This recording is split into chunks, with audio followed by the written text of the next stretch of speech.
Welcome to section 12.1.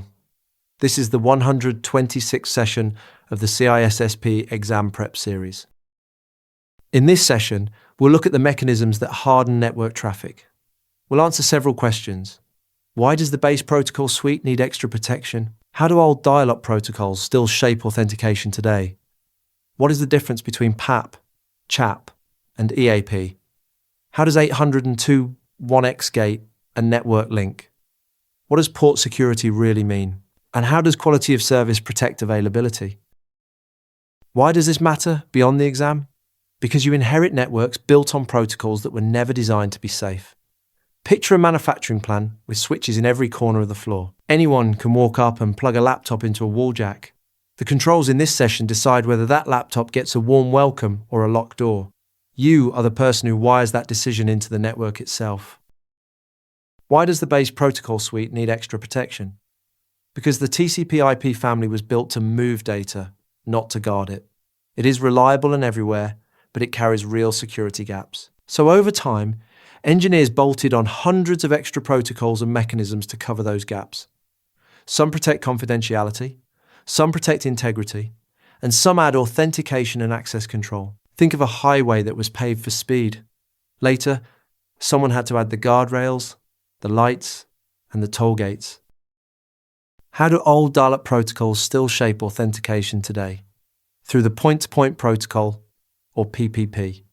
PPP is an encapsulation protocol built to carry IP traffic over serial and dial-up links. You rarely see it on a modern office LAN, yet it is the root of how we authenticate connections.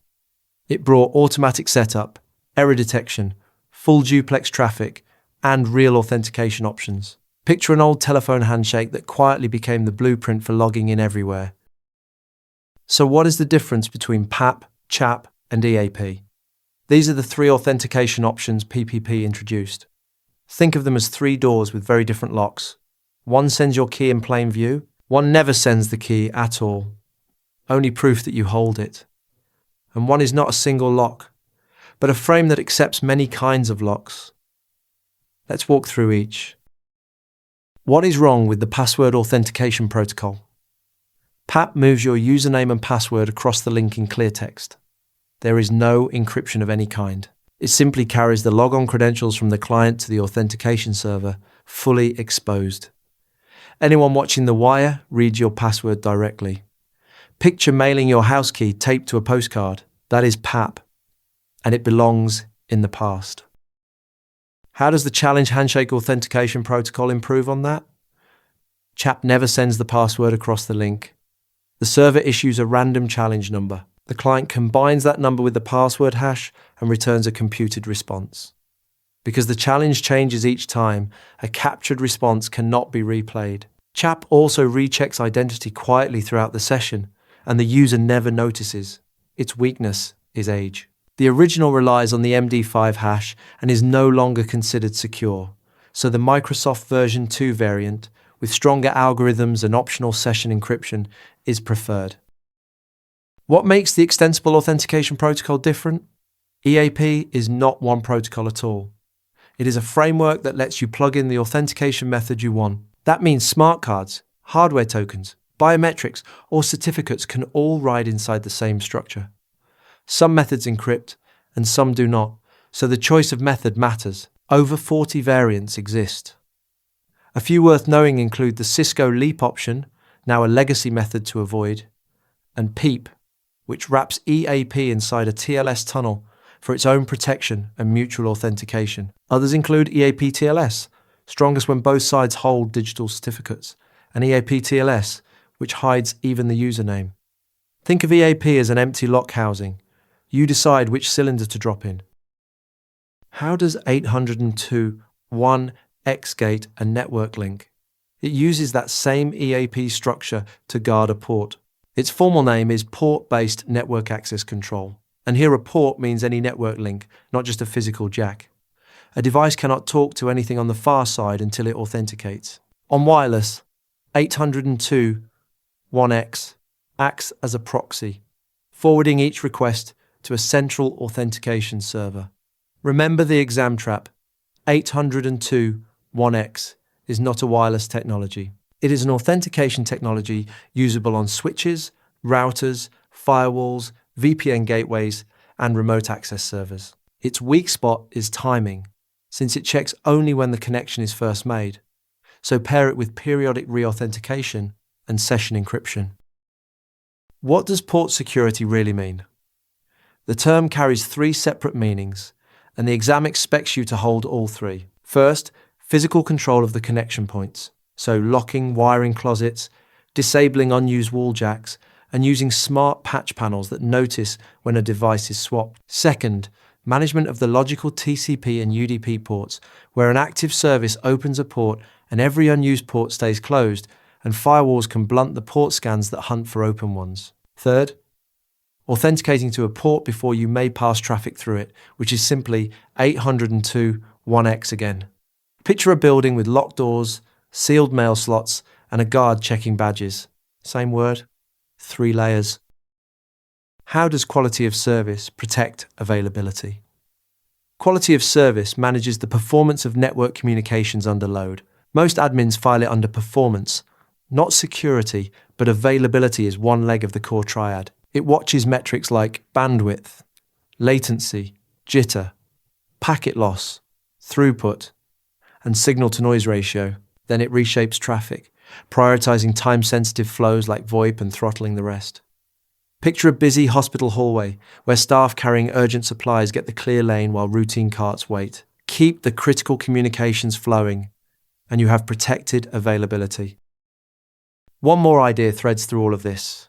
What is transparency? Transparency means a control does its work unseen by users.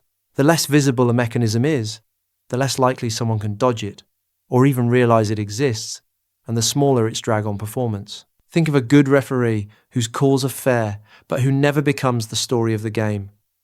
The best controls simply blend into the background. So let's bring it together.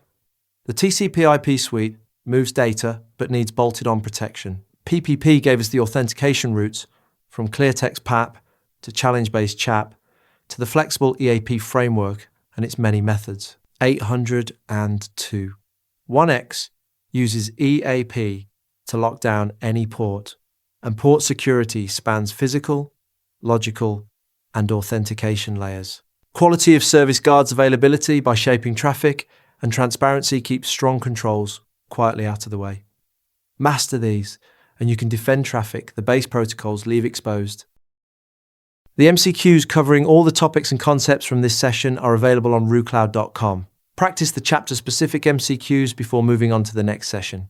Thanks for watching. If you have any questions or feedback, post a comment below or email us. I will see you in the next session. Welcome to section 12.2. This is the 127th session of the CISSP Exam Prep series. In this session, we'll secure the voice channels that businesses still run on. We'll answer several questions. What counts as telephony, and why does it still matter? Where does the traditional phone network fit today? Is VoIP encryption really end-to-end? How do you actually harden a VoIP deployment? What are vishing and phreaking, and how do attackers abuse a PBX? Why does this matter beyond the exam? Because voice is the channel people trust without thinking. Picture a regional credit union whose help desk takes calls all day. An attacker who sounds confident on the phone can walk past controls that would stop any email. When you protect voice, you close a door that most security programs leave wide open. That responsibility lands squarely on you. What counts as telephony, and why does it still matter? Telephony is the whole set of methods an organization uses for phone service, for voice, or for data. It covers the traditional public network, the private branch exchange that runs an office, cellular service, and VoIP. Voice used to feel separate from IT security, but the two have converged. Most voice now rides the same network as your data. Picture a river that once ran in its own channel and now merges with the main current. Whatever threatens the network threatens the call. Where does the traditional phone network fit today? The public switch telephone network, often called plain old telephone service, was once the primary remote link for most businesses. Broadband and wireless pushed it aside, yet it has not vanished. It still serves as a backup when broadband fails, as the only option in some rural areas, and as a plain voice line when VoIP is down or too costly. These lines are vulnerable to interception, eavesdropping, and tapping. So where voice secrecy matters, encrypt it and use that encrypted path exclusively. Picture the old landline in the corner as the spare tire you keep even after switching to a newer car. Is VoIP encryption really end-to-end? This is the most misunderstood point in voice security. VoIP wraps audio into IP packets, so calls ride your TCP IP network. Encryption is widely available, but it is rarely end-to-end. VoIP is not one technology, and products from different vendors often only agree on carrying the audio itself. If your provider encrypts a call, that protection usually holds only when both parties use the same provider. Call someone on a different service, and the audio crosses a VoIP to PSTN gateway, where it must be decrypted, then possibly re-encrypted on the far side. Picture a sealed letter that has to be opened and read at every border crossing. Unless you stay inside one provider's network, do not assume the whole path is protected. How do you actually harden a VoIP deployment? Even encrypted, VoIP still faces the usual network attacks and some voice-specific ones. So you layer on familiar controls, use strong passwords, and two-factor authentication. Keep and review call logs for anything unusual. Block international calling unless a role needs it. Consider outsourcing to a trusted cloud service and keep firmware current. Restrict physical access to the voice equipment and train your users. Block phantom calls from invalid origins and add a network intrusion prevention system that understands voice traffic. Picture the same seatbelts, mirrors, and airbags you already trust, simply fitted to a different vehicle. What are vishing and phreaking? Both target the human side of voice. Vishing is voice-based phishing, where an attacker uses a call to win trust and pry loose information or access. VoIP makes it cheap and lets the attacker fake the caller ID to invent a pretext. Your defense is teaching people how to respond. Treat odd or unexpected calls with caution, demand proof of identity before discussing anything sensitive, and use callback authorization to a number from the corporate directory. Never give out or change passwords by voice alone. Treat caller ID as a hint of who to avoid, not proof of who is calling. Phreaking is the older cousin, aimed at the phone system itself. Phreakers manipulate telephone services to place free calls, steal features, or disrupt service, and they have followed voice onto mobile, PBX, and VoIP. Picture a con artist on the line and a lockpicker at the switch, two different intruders. How do attackers abuse a PBX? A private branch exchange is the switch that lets many office phones share a handful of outside lines. It often supports extensions, voicemail, and remote calling, where a traveler dials in, enters a code, and gets an outside dial tone. Attackers exploit exactly that to dodge toll charges and hide their identity. And they may hijack voicemail or reroute calls. Your countermeasures mirror ordinary network defense, blending technical, administrative, and physical controls. Replace remote long-distance dialing with calling cards, restrict dial-in and dial-out to those who need it, protect the admin interface, and disable unused codes. Change every default password, log and audit all activity, and shut off maintenance modems. Picture a shared taxi account with no PIN, where anyone who guesses the code rides on the company's dime. How does Direct Inward System Access help? Direct Inward System Access, or DISA, adds authentication to every external connection into the PBX. But installing it is not enough by itself. You must configure it well, disable any feature you do not need, and choose codes and passwords that resist guessing. Then turn on auditing to watch PBX activity, and keep tight physical control over the wiring closets and phone portals. Remember too that many modern PBX systems are software, so they inherit the same buffer overflows, malware, and denial of service risks as any other application. Picture a well-installed alarm that only protects you once it is armed, tested, and actually watched.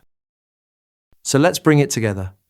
Telephony spans the old public network, the office PBX, cellular, and VoIP, and voice has converged onto your data network. The traditional network lingers as a backup, still worth encrypting.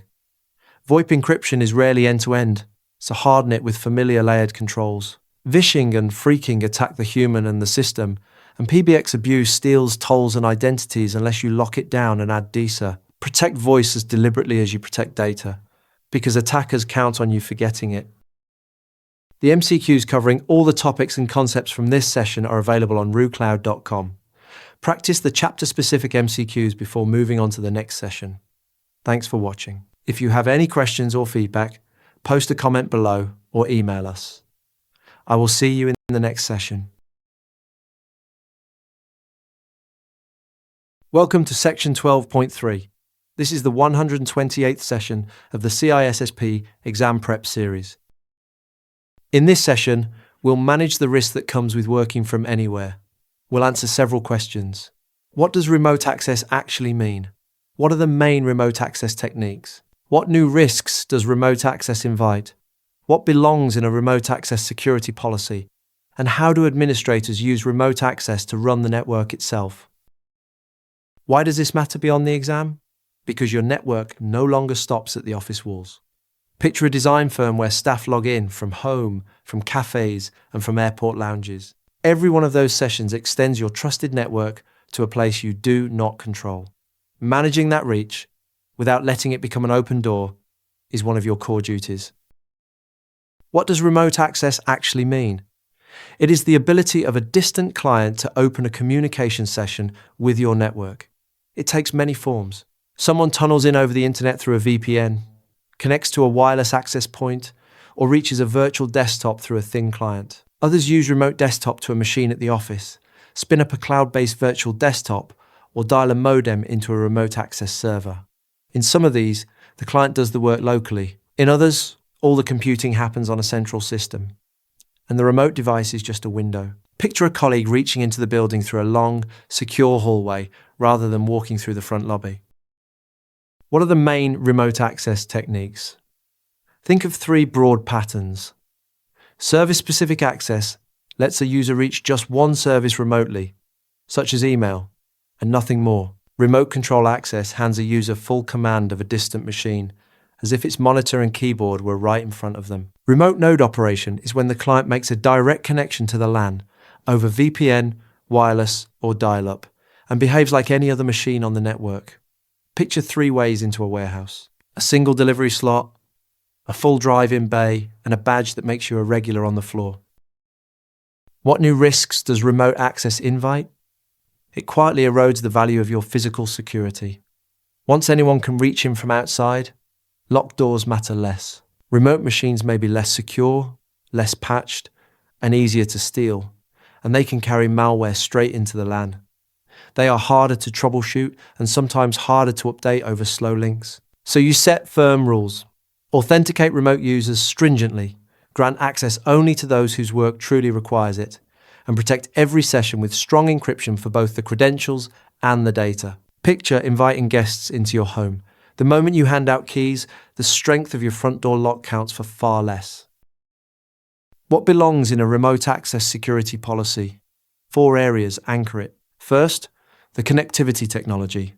Since cellular, DSL, cable, fiber, wireless, and satellite each carry their own weaknesses. Second, transmission protection, choosing encrypted paths like VPNs or TLS for the traffic itself. Third, authentication protection, securing the credentials with strong protocols, often a centralized system, and multi-factor authentication. Fourth, remote user support, because stranded users lose productivity or improvise unsafe workarounds. You also tightly control who may connect, filtering by identity, device, protocol, application, content, or time of day, and you ban unauthorized modems and rogue secondary connections. Picture a border checkpoint that inspects the road, the vehicle, the driver's papers, and offers help if something goes wrong.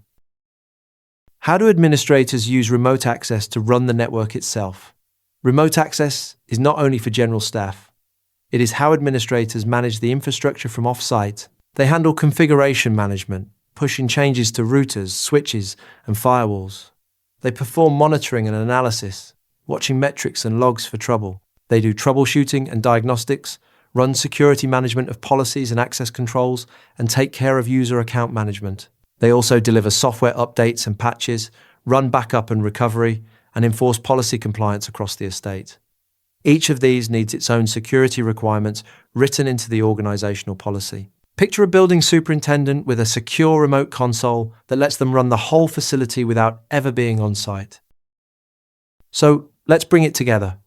Remote access lets a distant client join your network, in forms from VPNs to virtual desktops to dial-up. Its techniques range from single service access to full remote control to remote node operation.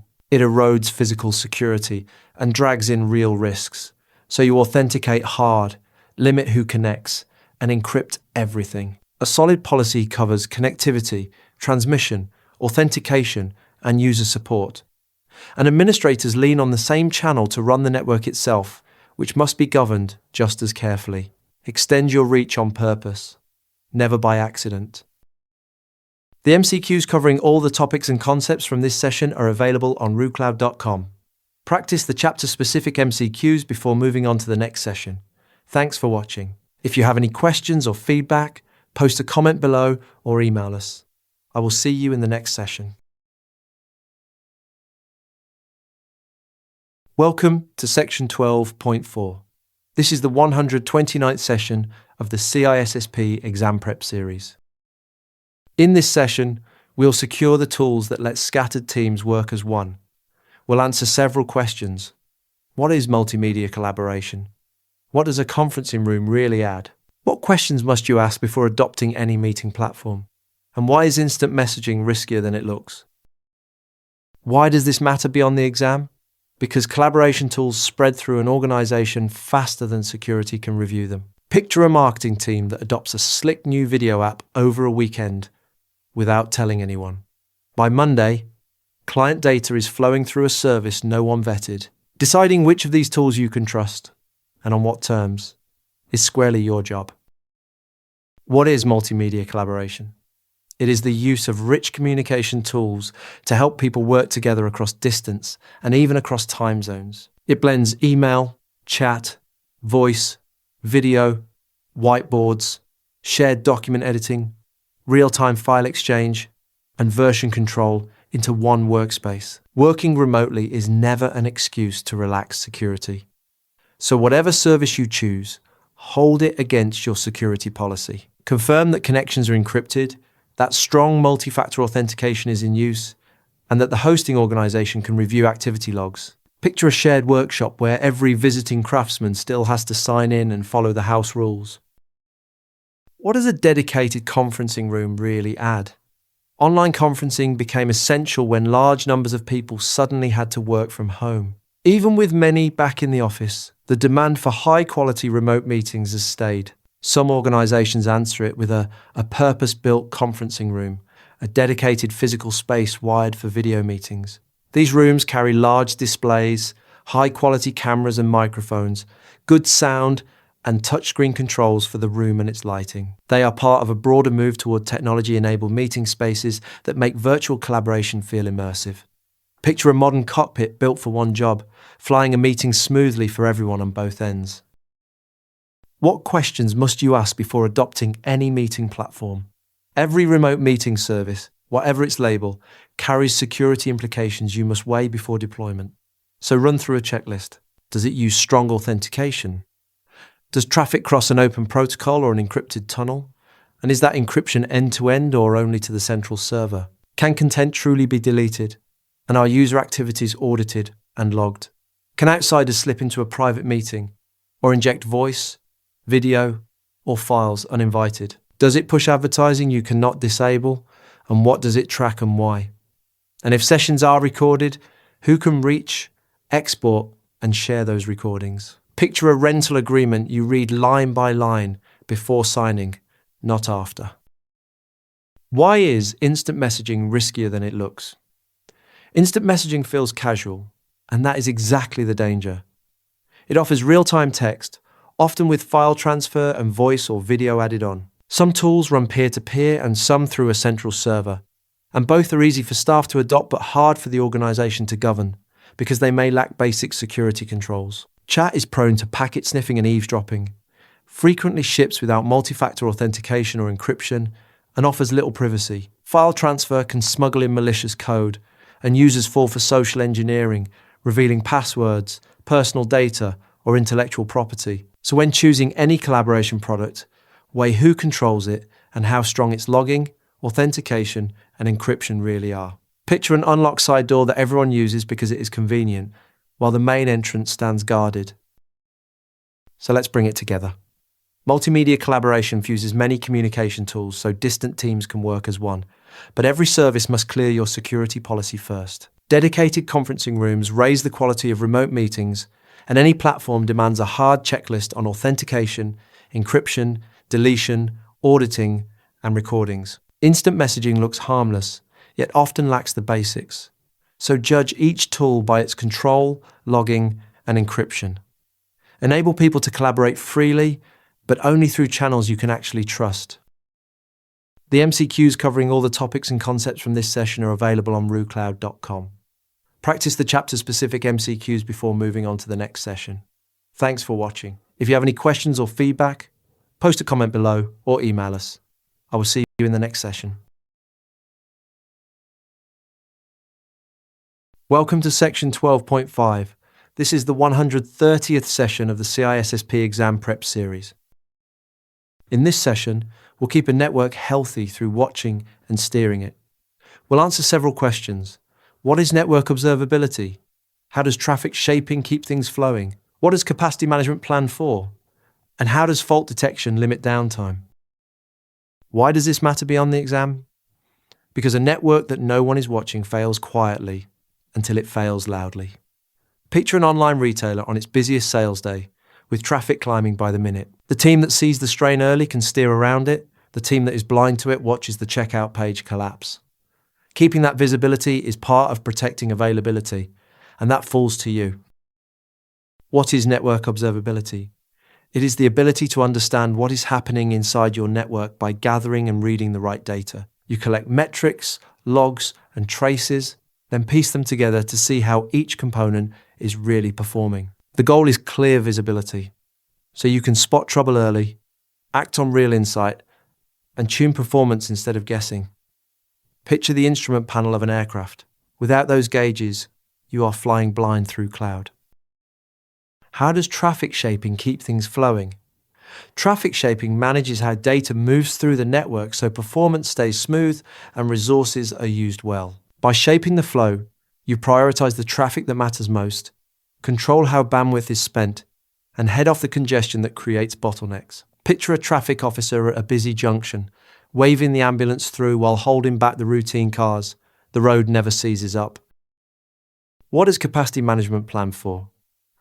Capacity management is the work of planning, watching, and tuning your network's capacity so it can handle both today's demand and tomorrow's. By tracking how resources are used and forecasting where the curve is heading, you allocate wisely, avoid slow degradation, and stay ready to scale. Picture a growing city widening its roads before the gridlock arrives, not after. Good capacity planning always looks one step ahead. How does fault detection limit downtime? Fault detection and handling is about finding and fixing problems, errors, and failures as fast as possible. The aim is to catch trouble early, cut downtime, and build in tolerance and resilience so a single fault does not cascade. Automated alerts and notifications speed the response, letting the team react the moment something slips. Picture a smoke detector that sounds at the first wisp, long before the fire spreads. Early warning is what turns a crisis into a minor event. So let's bring it together. Monitoring and management keep a network reliable, fast, and secure. Observability gives you insight into its internal state. Traffic shaping steers the flow to prevent congestion. Capacity management plans for demand today and tomorrow, and fault detection catches failures before they spread. Together they protect availability, which is one leg of the core triad. Modern tools, from monitoring software to predictive analytics, make all of this practical at scale. Watch the network closely, steer it deliberately, and it stays healthy. The MCQs covering all the topics and concepts from this session are available on RooCloud.com. Practice the chapter-specific MCQs before moving on to the next session. Thanks for watching. If you have any questions or feedback, post a comment below or email us. I will see you in the next session. Welcome to section 12.6. This is the 131st session of the CISSP exam prep series. In this session, we'll spread work across many systems to keep services fast and available. We'll answer several questions. What problem does load balancing solve? How does a balancer decide where each request goes? What is TLS offloading? What role do virtual IP addresses play? And what is the difference between active-active and active-passive designs? Why does this matter beyond the exam? Because availability is a promise your users feel every second. Picture a streaming platform on the night of a championship match, with millions pressing play at once. No single server survives that alone. Spreading the load and failing over gracefully when a machine dies is what keeps the service alive. Designing that resilience is your responsibility. What problem does load balancing solve?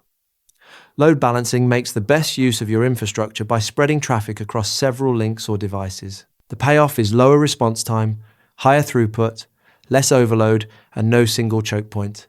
A common use is fanning requests across a server, farm, or cluster. A load balancer sits in front and decides where each request lands. Picture a supermarket manager opening more checkout lanes and steering shoppers to the shortest one. Nobody waits behind a single overwhelmed register. How does a balancer decide where each request goes? It follows a scheduling method, and there are several to know. Random choice sends each connection to a destination at random. Round robin walks the list in order, one after another, then loops.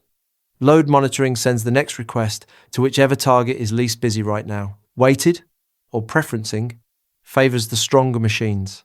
So a server with double the capacity gets double the share. Least connections routes to the target with the fewest active sessions, lowest traffic, or lowest latency. Locality by geography picks the closest destination, while locality by affinity keeps returning a client to the same server it used before for a consistent experience. Picture a head waiter seating guests, sometimes by the next open table, sometimes by which section is quietest, and sometimes by sending regulars back to their favorite booth. What is TLS offloading? A load balancer can do more than distribute traffic. It can also strip the TLS encryption off incoming requests, so the web servers behind it are spared the heavy work of decrypting and re-encrypting. That frees those servers to focus on the application itself. Picture a mailroom that opens and sorts every sealed envelope at the door, so each office upstairs just reads its letters and gets on with work. The cost, of course, is that traffic past that point may travel in the clear, so you protect the zone behind it. What role do virtual IP addresses play? A virtual IP address is the single front door to a whole pool of servers. Unlike a physical address tied to one interface, it maps to a cluster, and the balancer uses it as the entry point for incoming traffic. That design brings real strengths. It boosts high availability, because if a server fails, traffic quietly shifts to healthy ones. It enables scalability, letting you add or remove servers behind the scenes without clients noticing. It is where TLS termination often happens, and it supports content-based routing and even global load balancing across data centers. Picture one well-known street address behind which a company can rearrange its whole office while every visitor still arrives at the same door. What is the difference between active-active and active-passive? Both are load balancing designs, and the trade is about how you use your spare capacity. In active-active, every pathway carries traffic during normal operations, maximizing throughput. But if one fails, the survivors must shoulder the full load, so capacity drops under stress. In active-passive, some systems sit dormant as standbys. When an active element fails, a standby wakes and takes over, keeping performance steady before and after the failure. Picture two ways to run a delivery fleet. Run every truck flat out and accept slower days when one breaks down, or hold a fresh truck in reserve so service never dips. So let's bring it together. Load balancing spreads work to cut response time, lift throughput, and remove single points of failure. A balancer chooses targets by scheduling methods, from round robin to weighted to affinity. TLS offloading relieves servers of encryption overhead, and virtual IP addresses give a pool one resilient, scalable front door. Active-active maximizes capacity but degrades under failure, while active-passive holds reserves to keep performance constant. Designed for load and for failure together, and your services stay both fast and available.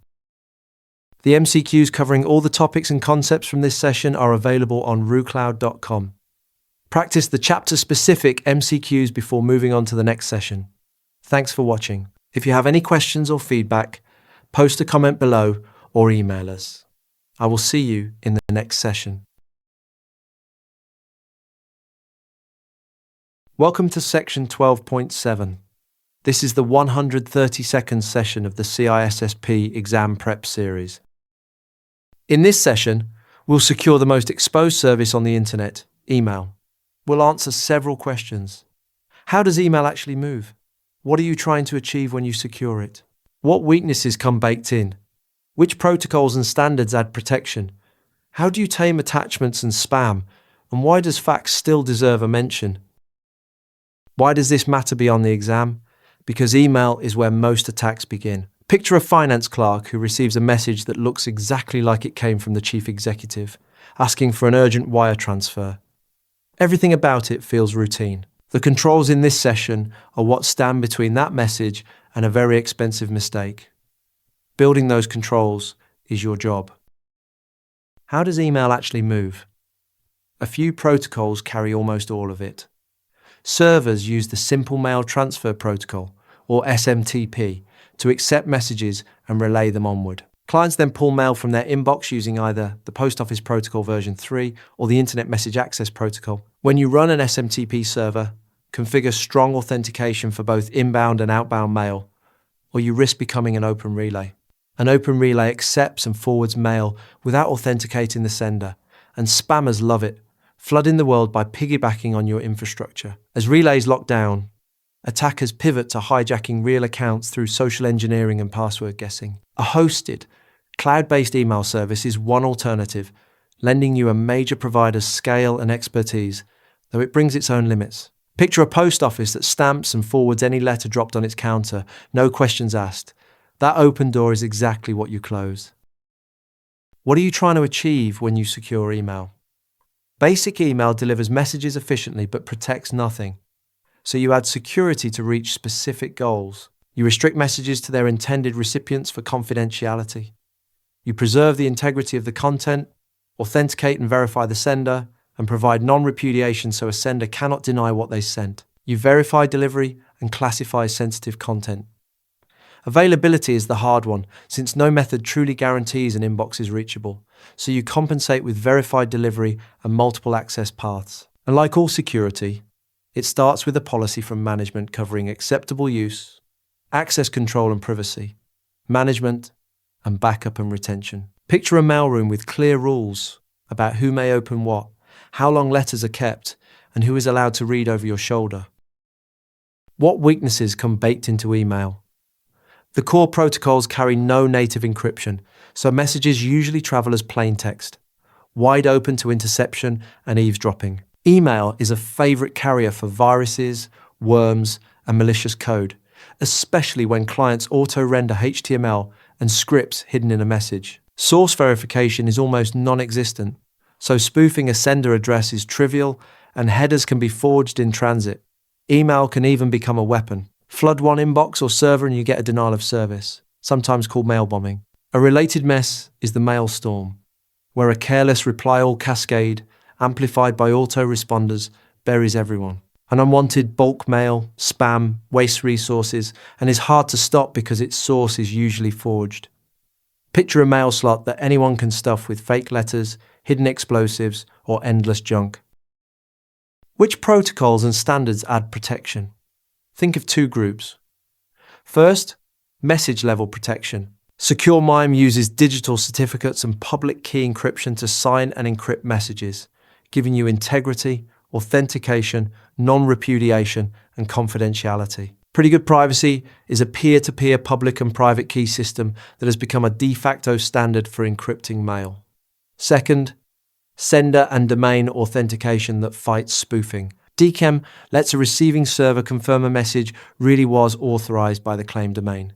The sender policy framework checks that a message came from a host the domain owner approved, and DMARC builds on both. letting a domain owner set policy for how failures are handled and reported. On top of these, transport encryption wraps the connection itself. Startles is an SMTP command that upgrades a session to an encrypted channel when the FAR server supports it, while implicit SMTPS assumes encryption from the start and refuses plaintext. Picture a wax seal proving who wrote a letter, a registry confirming the sender is legitimate, and an armored courier protecting the journey. How do you tame attachments and spam? Layer practical defenses on top of the protocols. At the gateway, you can block attachments entirely, or block only the risky executable and scripting types, and pair that with user training and anti-malware tools. Just remember that anti-malware catches the known threats far better than the new ones. For unwanted mail, blocklist services subscribe you to known abuse sources so their messages are dropped on arrival. A challenge response filter asks an unknown sender to confirm they are human, which spammers never do. And reputation, filtering grades, sending services, sorting normal senders from spammers. Picture a diligent mailroom clerk who refuses suspicious packages, ignores letters from known troublemakers, and asks unfamiliar senders to prove they are real. Why does fax still deserve a mention? Because faxes linger, and they are as exposed as any phone call, open to interception and eavesdropping. You can harden them with fax encryptors that scramble the outgoing signal, and link encryption that carries the fax over a protected path like a VPN. Activity logs and exception reports help you spot anomalies that hint at an attack. Received faxes matter too. Pages left printing in a tray invite prying eyes, and warning banners only draw curiosity, so disable automatic printing and avoid machines that store copies in memory. Better still, route faxes to email instead of paper. Picture a confidential letter left face up in a shared tray, readable by anyone who wanders past. So let's bring it together. Email runs on SMTP, POP3, and IMAP, and an unauthenticated server becomes an open relay. You secure it toward clear goals: confidentiality, integrity, authentication, non-repudiation, and more, all anchored in policy. Its baked-in weaknesses include plain text transit, malware delivery, easy spoofing, and denial of service. You answer with message security like Secure MIME and PGP, sender authentication through DKIM, SPF, and DMARC, and transport encryption via Startles and SMTPS. Then you tame attachments and spam at the gateway and lock down lingering fax. Treat email as hostile by default and defend it in layers. The MCQs covering all the topics and concepts from this session are available on RooCloud.com. Practice the chapter-specific MCQs before moving on to the next session. Thanks for watching. If you have any questions or feedback, post a comment below or email us. I will see you in the next session. Welcome to Section 12.8, Part 1. This is the 133rd session of the CISSP Exam Prep series. In this session, we'll build a private path across a network you do not trust. We'll answer several questions. What exactly is a VPN? And what does it protect? What is a VPN concentrator? What is tunneling? And where does it fall short? How does a VPN link actually behave? And what is the difference between transport mode and tunnel mode? Why does this matter beyond the exam? Because your people connect from networks you will never control. Picture a consultant opening the company portal from the shared Wi-Fi in a busy hotel lobby. Between that laptop and headquarters lies a stretch of internet full of strangers. The VPN is what turns that hostile stretch into a private hallway. Designing it correctly is your responsibility. What exactly is a VPN? And what does it protect? A virtual private network is a communication channel between two entities across an untrusted intermediary network. It can supply authentication, access control, and the confidentiality and integrity of what it carries. The majority of VPNs rely on encryption to shield the data moving through them. Though encryption is not strictly required for something to count as a VPN, it can link two whole networks, or just two individual systems, and it can protect legacy applications that rely on risky protocols. But note one gap. A VPN gives you confidentiality and integrity, yet it does not guarantee availability. Picture an armored car. It keeps the cargo safe on the road, but it cannot promise the road stays open. What is a VPN concentrator? It is a dedicated hardware device built to service many concurrent VPN sessions at once, scaling into the hundreds or even thousands. It delivers high availability, scalability, and performance for those secure links. You will hear it called by many names: a VPN gateway, a VPN server, a VPN appliance, and more. But they all point to the same role. Because these devices are transparent to the systems behind them, individual hosts do not need their own VPN software when an appliance is present. Picture a single grand gatehouse at the edge of an estate, checking and admitting a whole stream of visitors so the buildings inside need no gates of their own. What is tunneling, and why is it the heart of a VPN? Tunneling is the process of protecting one protocol's packets by wrapping them inside packets of another protocol. That wrapping creates the illusion of a private tunnel across the untrusted network, running between the point that encapsulates the data and the point that unwraps it. Think of mailing a letter to a relative. You write the letter, seal it in an envelope, and let the postal service carry it. The letter is your real data, the envelope is the tunneling protocol, and the postal system is the untrusted network in between. When that wrapping includes encryption, tunneling lets sensitive data cross hostile networks without losing confidentiality or integrity. Why else would you use tunneling? Beyond privacy, tunneling has clever uses. Because traffic control devices cannot read what is inside the wrapped packets, tunneling can carry restricted content past firewalls, gateways, and proxies that would otherwise block it. It can also connect systems that would not normally talk, encapsulating one network's traffic inside another's protocol to bridge them. And it lets you carry a protocol that is not routable, or keep the number of protocols on your network small. Picture smuggling a sealed diplomatic pouch through a checkpoint that is not allowed to open it. The guard has to wave it through. Where does tunneling fall short? It is not free. Tunneling is inefficient because most protocols carry their own error handling and session features, so stacking one inside another doubles the overhead for a single message. The wrapping also creates larger or extra packets that eat more bandwidth, and without enough of it, a tunnel can saturate the link. Tunneling is point-to-point, so it does not handle broadcast traffic. And it blinds your defenses. Since firewalls, intrusion detection, and malware scanners cannot inspect an encrypted payload, that is why those tools must sit outside the tunnel, acting on the traffic only after it is decrypted. Picture wrapping a parcel in so many protective layers that it barely fits through the door, and the inspector at the gate cannot see what is inside. How does a VPN link actually behave?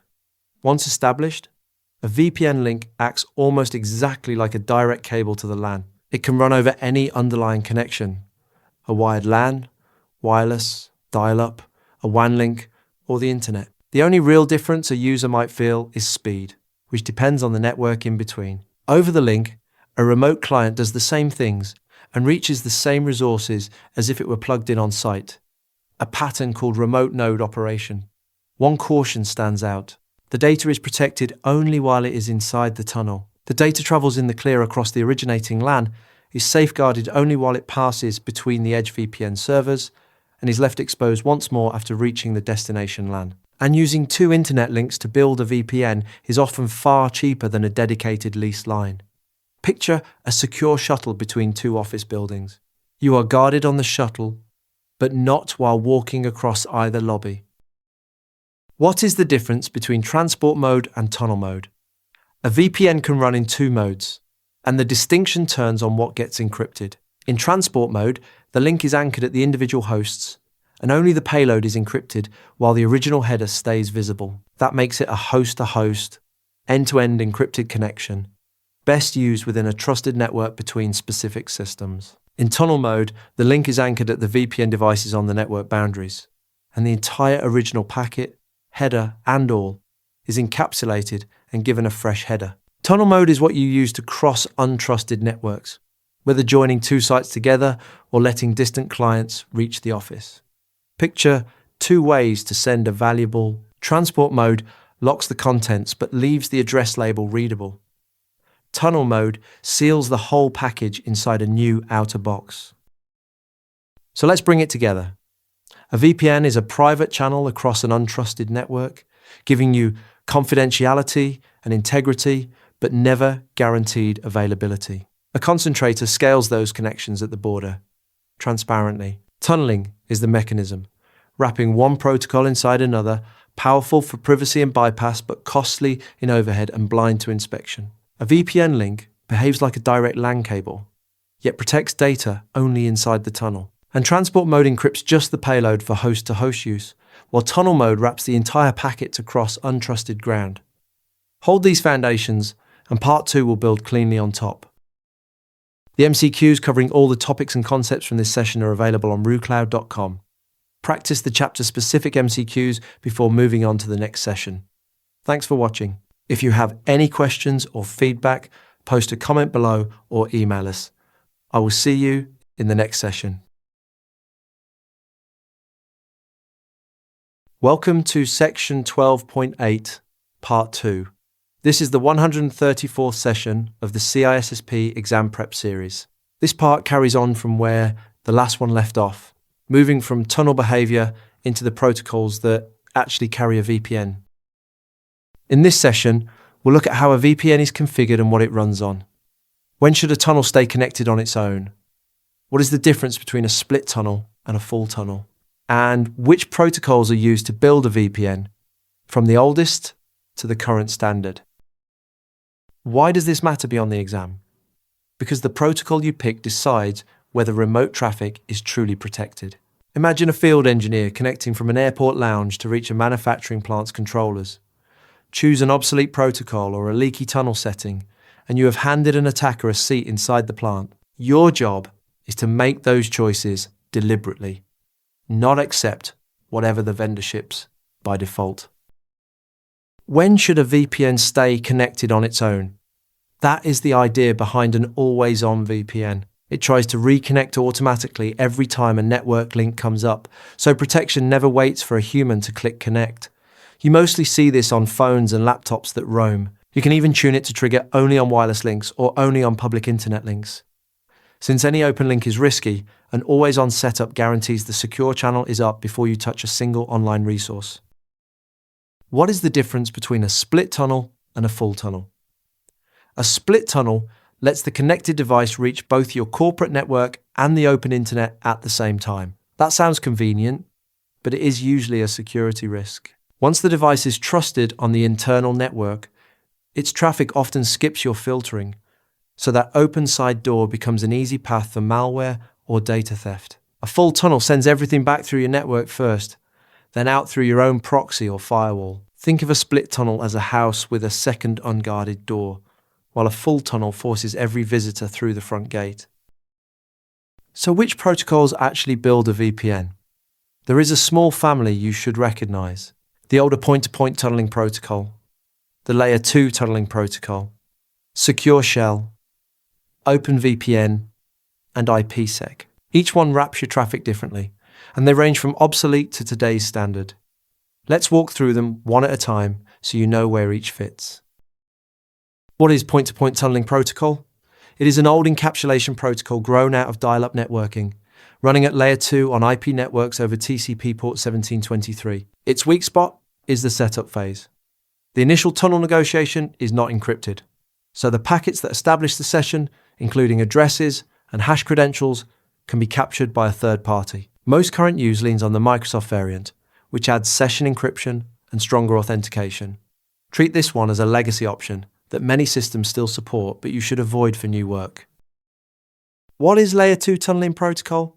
It came from blending point-to-point tunneling protocol with a Cisco forwarding protocol and became an internet standard. It runs at Layer 2 over UDP port 1701. So it can carry almost any Layer 3 protocol. It borrows authentication through the port-based access control standard, letting it lean on a central authentication server like Radius or TACACS+. On its own, it provides no encryption, so in practice, it is paired with the encryption piece of IPsec. A cousin here is generic routing encapsulation, a Cisco tunneling protocol that wraps traffic but adds no encryption of its own. What role does Secure Shell play as a VPN? Secure Shell is the encrypted replacement for older plaintext remote access tools running over TCP port 22. Everything it carries, both login and data, is encrypted, which is why you use it to remotely configure a router, switch, or firewall. It is versatile. It can secure file transfers, wrap other protocols, and act as a VPN. As a VPN, though, it is limited to a host-to-host style of end-to-end encryption between two individual machines. A quick memory hook. When the letter S sits at the front of a protocol name, the protection usually comes from Secure Shell, whose own name starts with S. What makes OpenVPN a practical choice?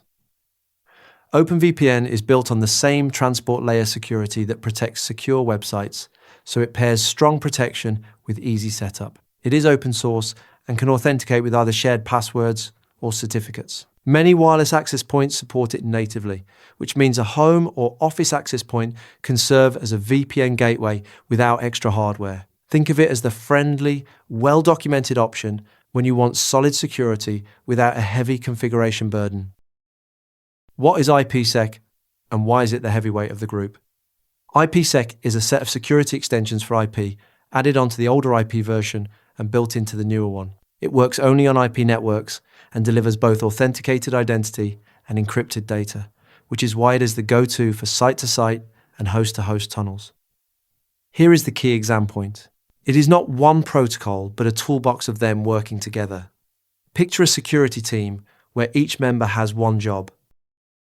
What are the main pieces inside that IPsec toolbox? Start with the two workhorses. The authentication header proves the message is genuine and unaltered, handles authentication, enforces access control, and blocks replayed traffic. The encapsulating security payload encrypts the actual contents for confidentiality, adds its own light authentication, and can run in transport or tunnel mode. Supporting them, a hashing mechanism guards integrity, and a compression tool shrinks data before encryption to keep pace with the wire. Together they give you encryption, integrity, and proof of origin in one framework. How does IPsec agree on its secret keys? Through a component called Internet Key Exchange, which itself blends three helpers. One generates and exchanges keys, much like a classic key agreement method. One swaps keys securely, like sealing them in a digital envelope. And one organizes and manages the keys once they exist. The result is a security association, which is simply the agreed-upon method of authentication and encryption between two parties, like a shared key ring. Each IPsec tunnel actually uses two of these one-way associations, one to send and one to receive, and that pairing is what lets a single host run several IPsec VPNs at once. So let's bring it together. An always-on VPN keeps protection up automatically, and a full tunnel beats a split tunnel by forcing all traffic through your own defenses. The protocol family runs from the obsolete point-to-point tunneling protocol through Layer 2 tunneling protocol paired with encryption, to Secure Shell and OpenVPN, and finally to IPsec. IPsec stands out because it bundles authentication, encryption, integrity, and managed key exchange into one framework. Know which protocol fits which job, and your remote connections stay trustworthy. The MCQs covering all the topics and concepts from this session are available on RooCloud.com. Practice the chapter-specific MCQs before moving on to the next session. Thanks for watching. If you have any questions or feedback, post a comment below or email us. I will see you in the next session. Welcome to section 12.9. This is the 135th session of the CISSP Exam Prep series. In this session, we'll get inside the switch and the segments it creates. What are the core jobs a switch performs? What is a virtual LAN and how does it isolate traffic? How can a switch be used to eavesdrop? How do trunk ports stretch segments? And where do they get abused? And what attacks target the switch itself? Why does this matter beyond the exam? Because the switch is the quiet workhorse that decides who hears what on your network. Picture a shared office building where every tenant plugs into the same wiring closet. Configure the switch well and each tenant stays in their own lane. Configure it poorly and one curious tenant sniffs everyone's traffic. On the job, these settings are where segmentation either holds or quietly fails. What are the core jobs a switch performs? A switch is the everyday device that moves frames, operating mainly at layer 2. An unmanaged one has no settings, while a managed one gives you real control. It runs on 4 simple actions. Learning, where it records which device sits on which port in a memory table. Forwarding, where it sends a frame straight to the right port. Dropping, where it discards a frame that is already on the correct segment. And flooding, where an unknown destination goes out every port in hopes of reaching home. Think of it as a mail sorter that memorizes each desk as letters arrive. What is a virtual LAN? A virtual LAN, or VLAN, is network segmentation the switch creates in hardware. Every port starts in one default group, but the administrator can reassign ports to carve the switch into separate zones. You can also group by device address, subnet, protocol, or authentication. The most common use is separating ordinary user traffic from management traffic. Picture a large open office where movable partitions let you regroup desks into teams without ever moving the walls. Why do VLANs isolate traffic so effectively? Because a VLAN is a true boundary, and devices in the same VLAN talk freely while crossing between VLANs demands a routing step. That routing can come from an external router or from the switch's own higher layer software, which is why you hear the terms layer 3 switch and multi-layer switch. VLANs act like subnets, but are not subnets. The guiding rule is deny by default and allow by exception. If two segments have no work reason to talk, they should not be able to. VLANs also tame broadcast traffic, since the routing function refuses to forward layer 2 broadcasts between VLANs, which helps stop a broadcast storm, that flood of unwanted broadcast noise. What is port isolation? Port isolation, sometimes called private ports, is a tighter twist on the VLAN idea. Members of an isolated VLAN can only talk to each other and reach the outside world through one reserved uplink port. A hotel is the classic example. Each room's jacks sit on their own isolated VLAN, so devices in the same room can share files, but a guest in one room cannot reach a device in another. Everyone still gets a shared path out to the internet through that single uplink. How can a switch itself be used to eavesdrop? Through two legitimate features that also enable snooping. A port mirror copies the traffic from one or more ports out to a chosen monitoring port, and a dedicated version of this is often called a span port. Security teams use mirroring for traffic analysis, packet capture, evidence collection, and intrusion detection. When mirroring is not available, a port tap does the job physically. You break into a cable, insert the tap in line, and it quietly copies whatever passes. Think of a port mirror as a wire tap the switch offers on purpose, and a tap as one you splice into the line yourself. How do trunk ports stretch a VLAN across switches? When you run out of ports, you link switches together through trunk ports, which are high-capacity connections built for switch-to-switch traffic. A trunk lets a VLAN defined on one switch extend across several others, so the same segment can span the whole building. This works through VLAN tagging, a standard that inserts a small tag into the Ethernet header marking which VLAN a frame belongs to. Only a switch reading a trunk port understands that tag. Picture color-coded luggage tags that let bags from many flights ride the same conveyor and still reach the right carousel.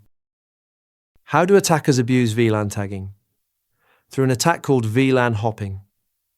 An attacker crafts a frame carrying two tags stacked together instead of one. On older switches, reading the first tag into memory got overwritten by the second, so only the inner tag survived. When the switch then forwarded the frame, it landed in a VLAN the attacker was never supposed to reach, jumping the boundary you built. The lesson is that a segmentation feature is only as strong as the switch enforcing it, so double tagging protections matter.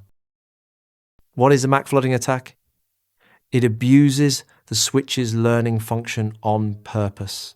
The attacker floods the switch with frames carrying thousands of fake source addresses, and the switch dutifully tries to store each one in its address table. That table has limited space, so once it fills, older entries fall out and it can no longer forward traffic properly. In that state, the switch gives up and reverts to flooding, behaving like a simple hub and copying every frame out every port. Now the attacker, and everyone else, receives copies of the traffic and can eavesdrop at will. The defense is address limiting, which caps how many addresses each port may register, backed by an intrusion detection system watching for the flood. What is MAC cloning?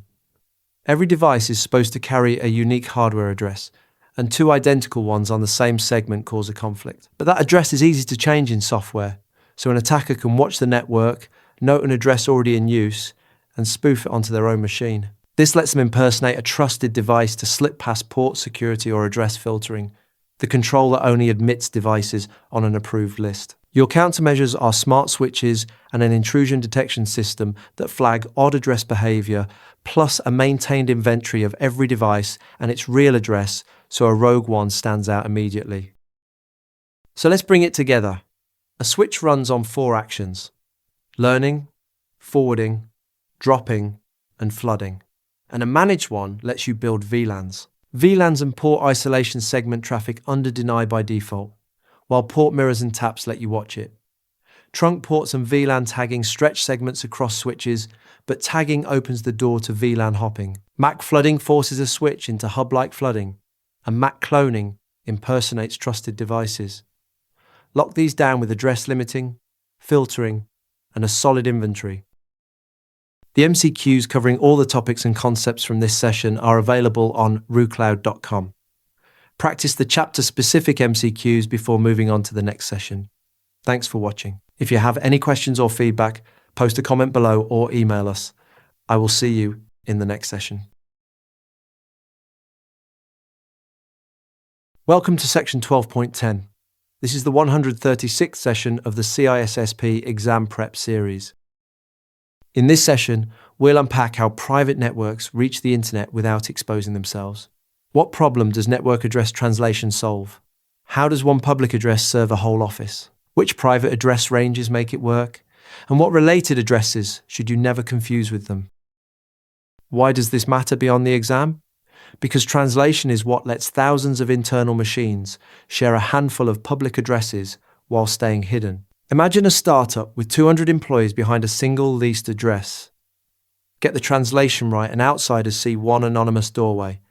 Get the addressing wrong and connections silently break. On the job, you will diagnose exactly these situations from nothing but the address a machine reports. What problem does network address translation solve? It hides your internal layout and stretches scarce public addresses. Network address translation, or NAT, swaps the private address of an internal client for the public address on your border device as traffic leaves. Outsiders never learn how your internal network is arranged. It also lets you run any private addressing you like without colliding with real internet hosts. As a bonus, it acts like a simple one-way firewall, since replies are only allowed back in when they answer a request that started inside. Think of it as a receptionist who places all your outbound calls from one company number so nobody outside sees the individual desk lines. How does one public address serve a whole office? Through a close relative called port address translation, also known as overloaded translation. Plain translation maps one private address to one public address, so one lease equals one simultaneous user. Port translation goes further by adding the transport port number to the mix, letting a single public address juggle thousands of conversations at once. It does this by mapping each internal address and port pair to an external one, effectively multiplexing many sessions over one lease. In practice, the word NAT usually already means this port-based version. Picture one phone number with a switchboard routing hundreds of extensions behind it. What happens when translation meets a VPN? There is a wrinkle worth knowing. Traditional translation breaks IPsec VPNs because rewriting the packet headers looks to IPsec like tampering. The fix is a feature called NAT traversal, designed specifically so IPsec and other tunneling protocols can coexist with translation on the same border device. This lets an organization enjoy both hidden addressing and encrypted tunnels through one interface. Think of it as a special envelope that lets the receptionist relabel the outside without disturbing the sealed contents inside. Can outsiders reach in through translation? By default, no. But you can deliberately open a door with static translation, also called port forwarding or reverse proxy. Here you pre-map a public socket so an external party can start a connection to a specific internal system. It works, but it is generally discouraged, because handing outsiders an easy way in erodes the protection translation gave you. It can be reasonable for a system sitting in a screen subnet or extranet, but never for a machine on your trusted internal network. Treat it as cutting a hole in your own wall, justified only when you truly need one. Does translation apply to the newer IP version 2? Yes, through a technique made for IP version 6. Even though the newer protocol has an enormous address space, some organizations still want to conserve public addresses or hide internal detail. This technique maps many private version 6 addresses onto a smaller pool of public ones, so external parties see only the shared public address. It is somewhat debated, since the newer protocol was designed to give every device a unique address and direct end-to-end reach. Still, specific deployments choose it for conservation and privacy. just as they always have with the older protocol. Which private address ranges make this work? A set of blocks reserved long ago for private, unrestricted use. There is one large block starting with 10, a middle set of blocks in the 172 range, and a familiar block starting with 192.168 that you see in homes and offices everywhere. Routers on the public internet refuse to carry these addresses, dropping any packet that claims one as its source. That is exactly why they are safe to reuse internally, and why pairing them with translation slashes the number of public addresses you must lease. What makes translation stateful? It works by remembering the conversations it is handling. When an internal request goes out, the device rewrites the source to its own public address and records that swap along with where the packet is headed in a mapping table. When the reply returns, it matches the reply against that table and redirects it to the correct internal client. Because it tracks the state of each active session this way, we call it stateful. Think of it as a coat check that hands you a numbered ticket, so the right coat comes back to the right person. What is automatic private addressing, and why does it signal trouble?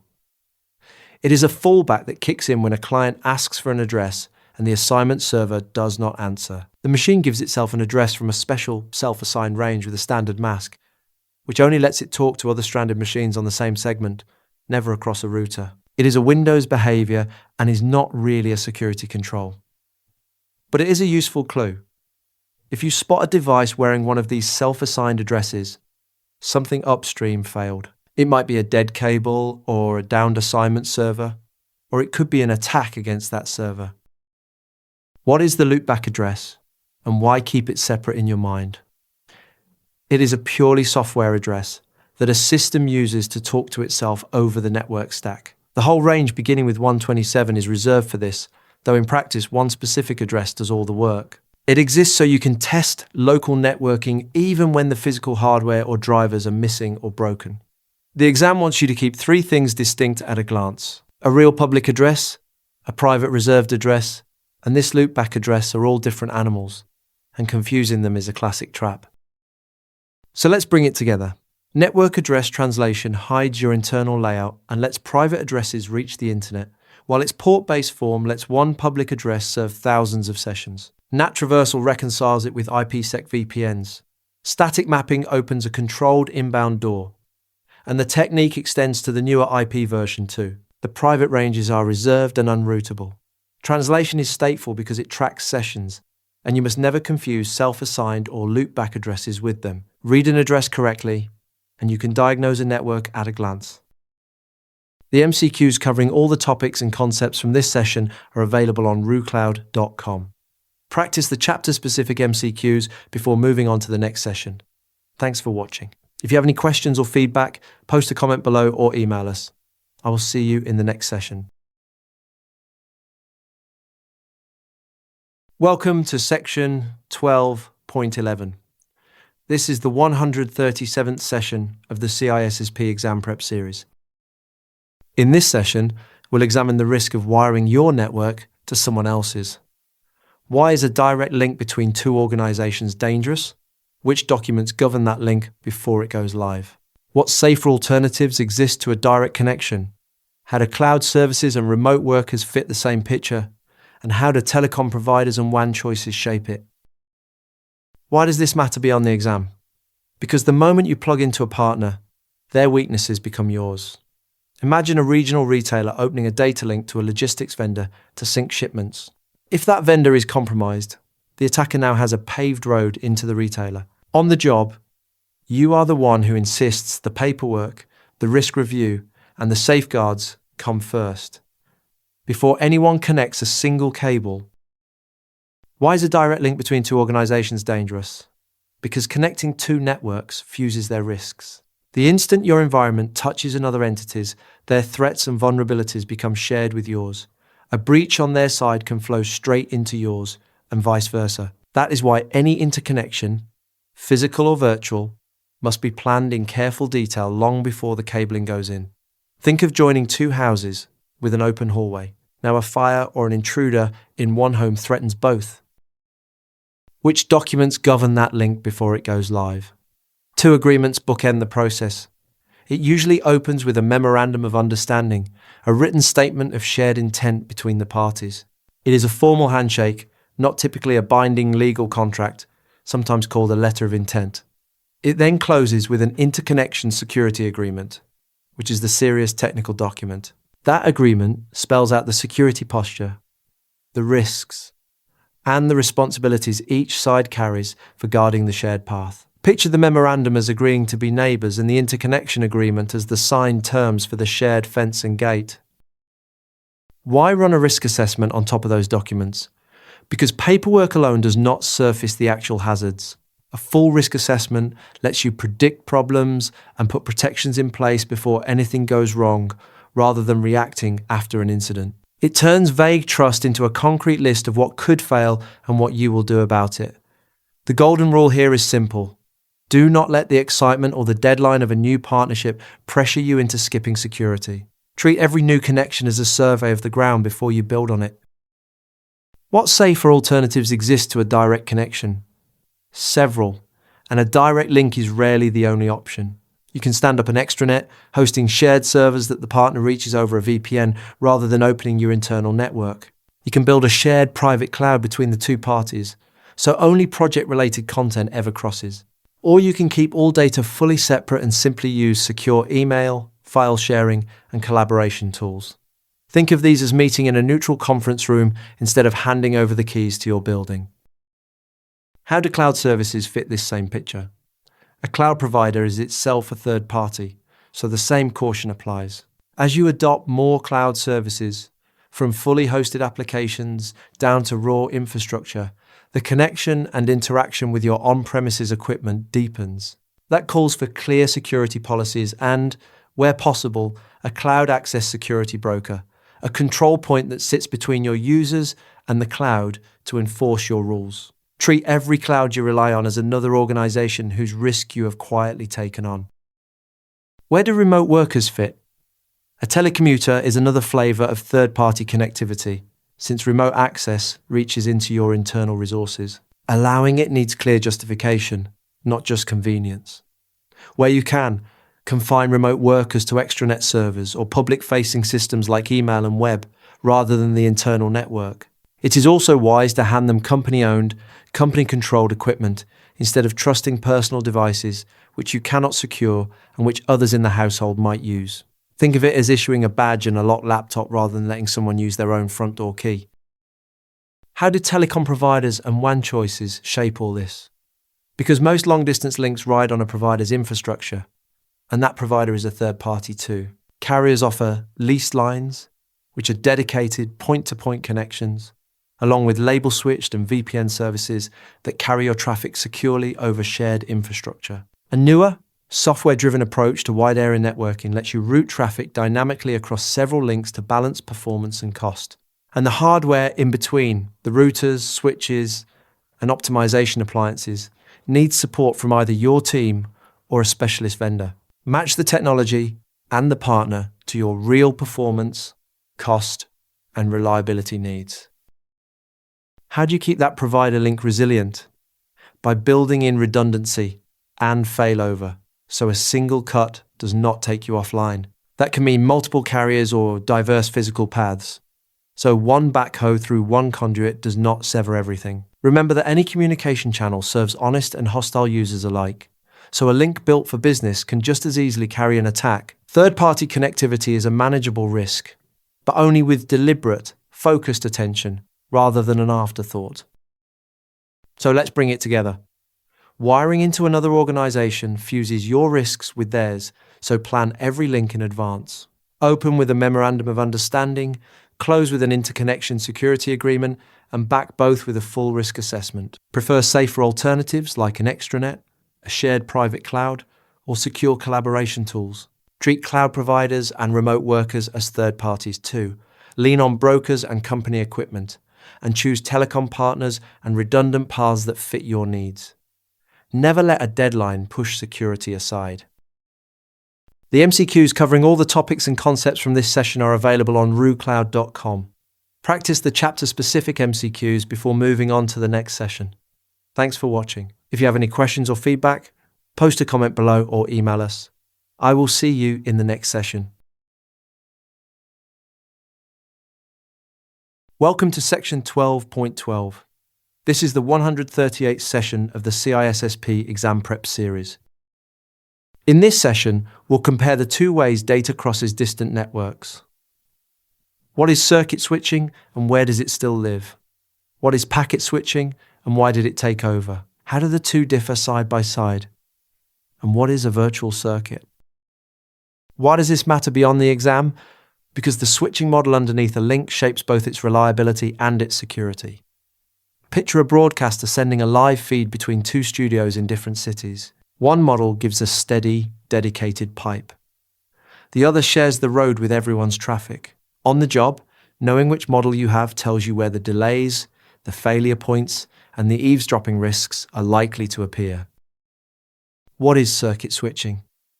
It is the original approach, built to handle telephone calls across the old phone network. In circuit switching, a dedicated physical pathway is set up between the two parties, and that same path stays fixed for the entire conversation. That gives you predictable timing, consistent quality, and almost no signal loss or interruption.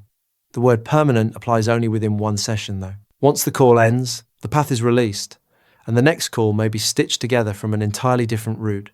The path is used by that one conversation and nothing else. Think of it as booking a private lane on a highway that is yours alone until you hang up. Where does circuit switching still live today? Almost nowhere in data networking, honestly. Packet switching has taken over both data and voice for a long stretch now, and even the old phone network moved to digital and voice over IP approaches.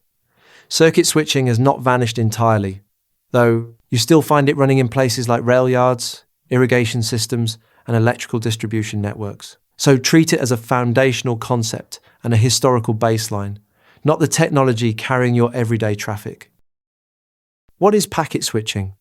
As computer communication overtook voice, a new model emerged. In packet switching, your message is chopped into small segments, and each one travels across the intermediary networks on its own. Every segment carries a header with source and destination information, and each device along the way reads that header to route the piece toward its target. A given path is reserved only for the instant a packet is actually crossing it, then it is immediately freed for someone else. Picture mailing a long letter as many separate postcards, each addressed independently, each free to take whatever route gets it there.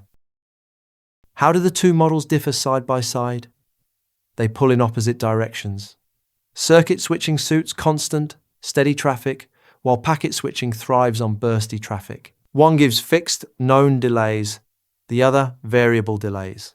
One is connection-oriented and sensitive to losing the connection, the other is connectionless and sensitive to losing data. Circuit switching grew up around voice, while packet switching carries any kind of traffic.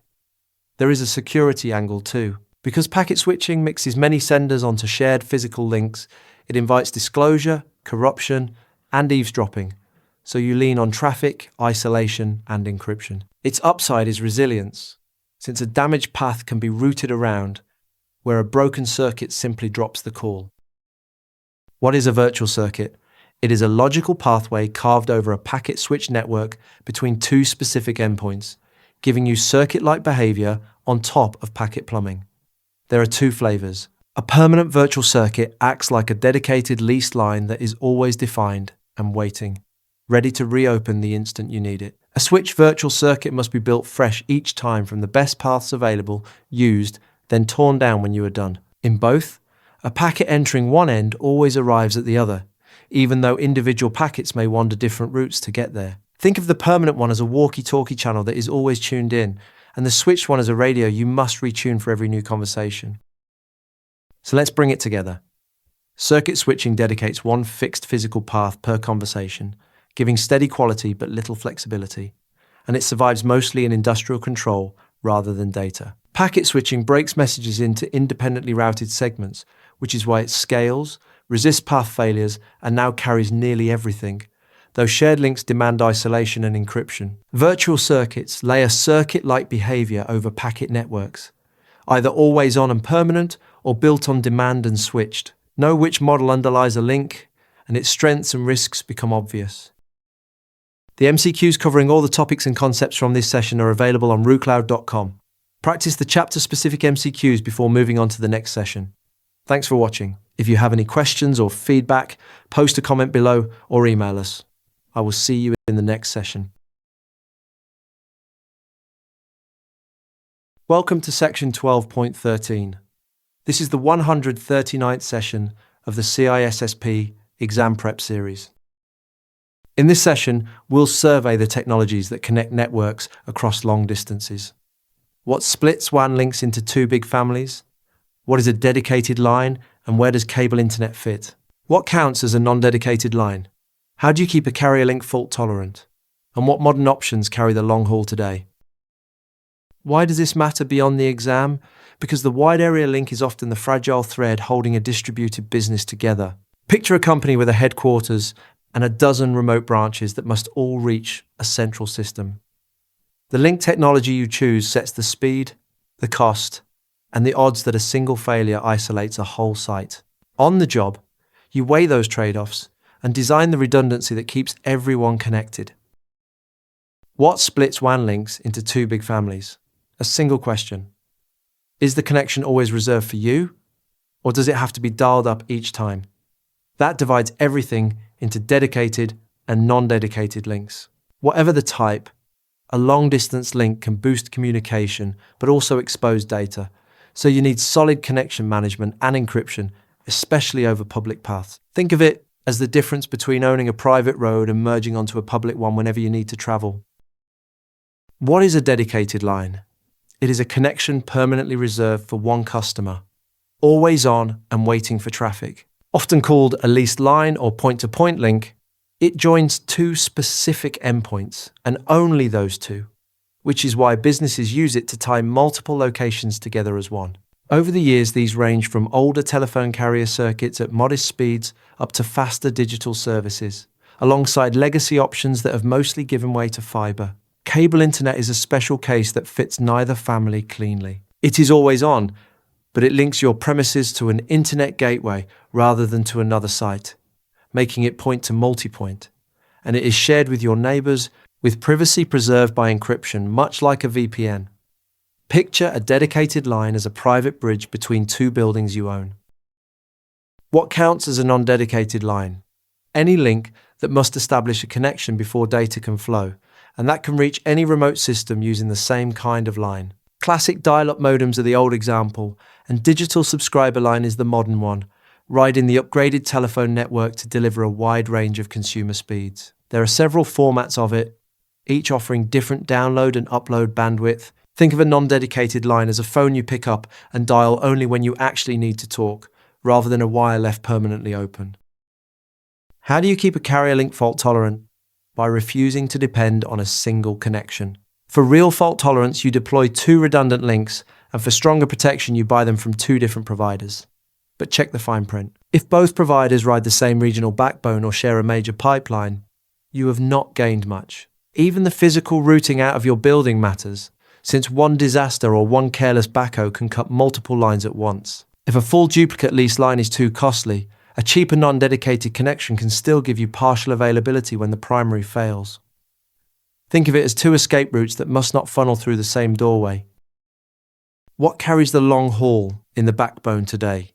The segment linking local networks to a central hub or the wider internet is the backhaul, and a few technologies dominate it. A label-based routing approach is a common choice, tagging packets for fast, scalable routing across many locations with quality of service controls. Ethernet-based options like carrier-grade Metro Ethernet also serve backhaul well, offering high bandwidth and flexibility across towers, offices, and data centers. These high-capacity links increasingly move the enormous datasets behind modern analytics and model training, which demands strong end-to-end encryption to guard confidentiality and prevent tampering, together with heavy throughput and low latency.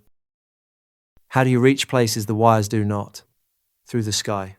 Satellite communication relays data between ground stations and orbiting satellites.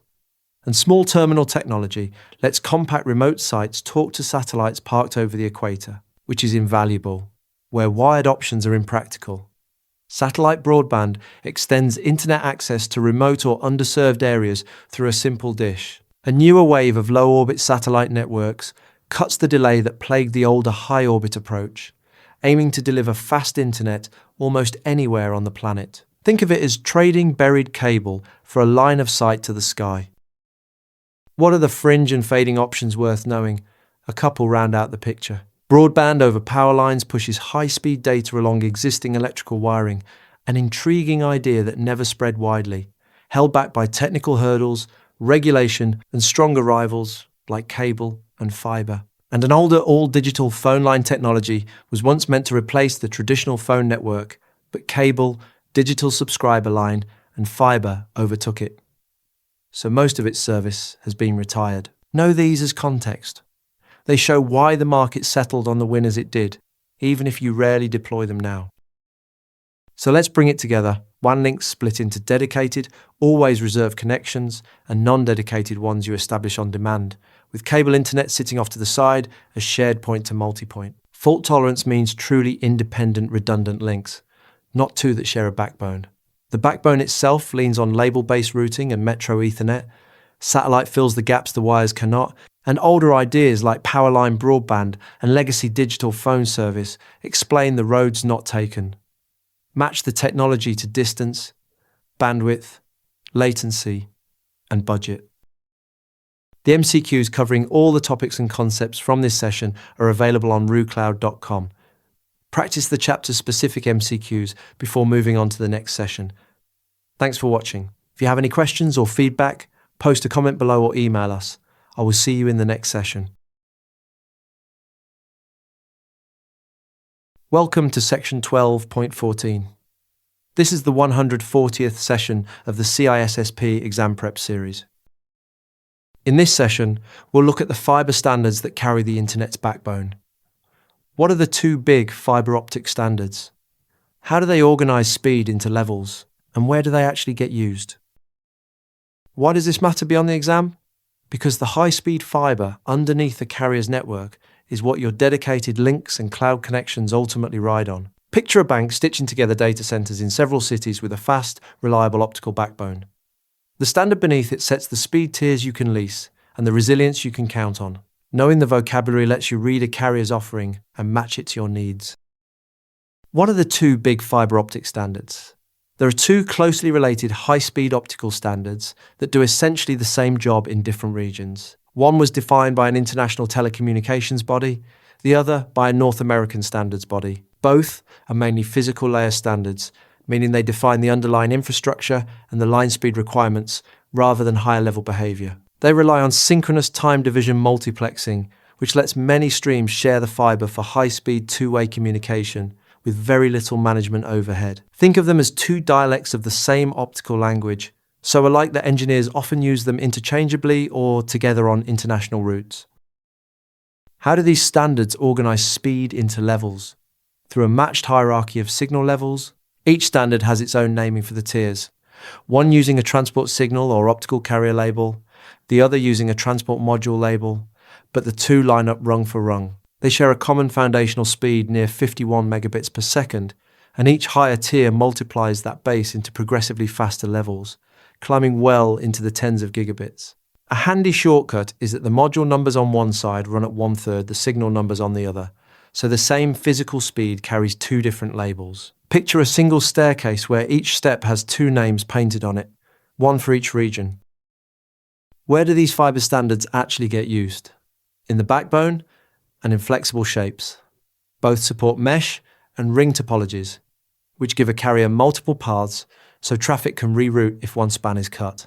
These optical systems are typically deployed as the backbone of a telecommunications provider's network, and the provider then subscribes out fractions of that huge capacity to individual customers. So when you lease a slice of bandwidth, you are renting a portion of one of these optical backbones. Think of it as a massive water main from which each building draws its own metered supply. So let's bring it together.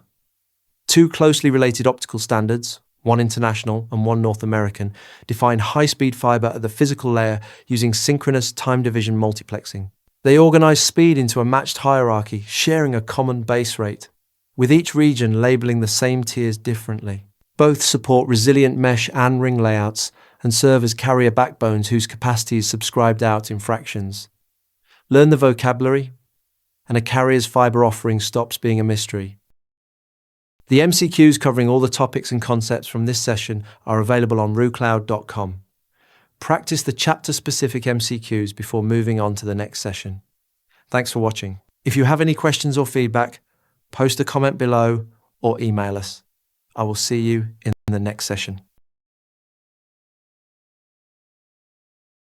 Welcome to section 12.15. This is the 141st session of the CISSP Exam Prep series. In this session, we'll tackle the attacks aimed at your communication channels and how to stop them. What does harm to a communication system really include? Which common threats should you recognize? What is eavesdropping and how do you defend against it? And what is a modification attack and how do you counter it? Why does this matter beyond the exam? Because the data crossing your network is a target the moment it leaves a machine. Picture a law firm exchanging case files between two offices over a shared link. An attacker who quietly listens can harvest privileged information without ever tripping an alarm. On the job, you are the one who anticipates these interception threats and builds the controls that make listening or tampering useless. What does harm to a communication system really include? More than most people assume. It is easy to picture harm as pure destruction, but the list is much broader. It includes disclosure of secrets, delayed or denied access, fraud, wasted or abused resources, and outright loss. Any activity or condition that can hurt your data, your systems, or your people belongs on this list and deserves mitigation. Framing harm this widely keeps you from fixating on one dramatic failure while quieter damage slips past. Think of a leak in a pipe. It does not have to burst to cause real trouble. Which common threat should you recognize? A recurring cast of attacks targets communication systems. Denial of service and its amplified cousin, distributed denial of service, flood a system until legitimate users cannot get in. Impersonation pretends to be a trusted party. Replay captures valid traffic and sends it again to trick a system. Address resolution and domain name poisoning corrupt the lookups that steer traffic, quietly redirecting it. And eavesdropping and transmission modification target the data in transit directly.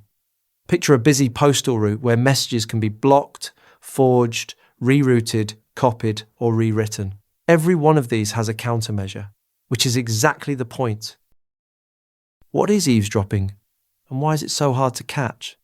Eavesdropping is simply listening to traffic in order to copy it, whether by recording it or by pulling the original content out of the stream. Once an attacker holds that copy, they can often mine it for usernames, passwords, procedures, and sensitive data. It usually needs some access to your infrastructure, tapping an open port or cable, or planting capture software, often a sniffer or protocol analyzer. The danger is that pure listening is a passive attack, which leaves almost no trace and is very hard to detect. The moment that listening turns into altering or injecting traffic, though, it becomes an active attack. Think of someone silently reading your mail versus someone rewriting it before it arrives. How do you defend against eavesdropping? With layers that make listening pointless. Start with physical access security, so unauthorized people cannot reach your cabling and equipment to plant a tap in the first place. For traffic that leaves your network, or to blunt an insider, encryption is your workhorse, wrapping the data so a captured copy is unreadable. One-time authentication methods, like one-time pads or token devices, ensure that even sniffed credentials cannot be reused. An application allow listing helps prevent unapproved tools like sniffers from ever running. Think of it as locking the room, sealing the envelopes, and using passwords that expire the instant they are spoken. What is a modification attack, and how do you counter it? In a modification attack, an attacker captures packets, alters them, and replays the changed versions against the system. These doctored packets are crafted to slip past authentication and session sequencing protections, hoping the target accepts them as genuine. The defense is integrity checking. Digital signature verification confirms a message truly came from its claimed sender and was not touched. And packet checksum verification catches any tampering with the contents. Picture a tamper evidence seal on a package. If the seal is broken or the contents do not match the manifest, you reject it outright. So let's bring it together. Harm to your communications is broad, spanning disclosure, delay, denial, fraud, waste, abuse, and loss, not just destruction. The common threats, from denial of service and impersonation through replay, poisoning, eavesdropping, and modification, each have a countermeasure. Eavesdropping is a stealthy, passive attack you defeat with physical security, encryption, one-time authentication, and allow listing. Modification attacks alter and replay traffic, so you counter them with digital signatures and checksums. Protect the channel, and the data crossing it stays trustworthy. The MCQs covering all the topics and concepts from this session are available on RooCloud.com. Practice the chapter-specific MCQs before moving on to the next session. Thanks for watching. If you have any questions or feedback, post a comment below or email us. I will see you in the next session.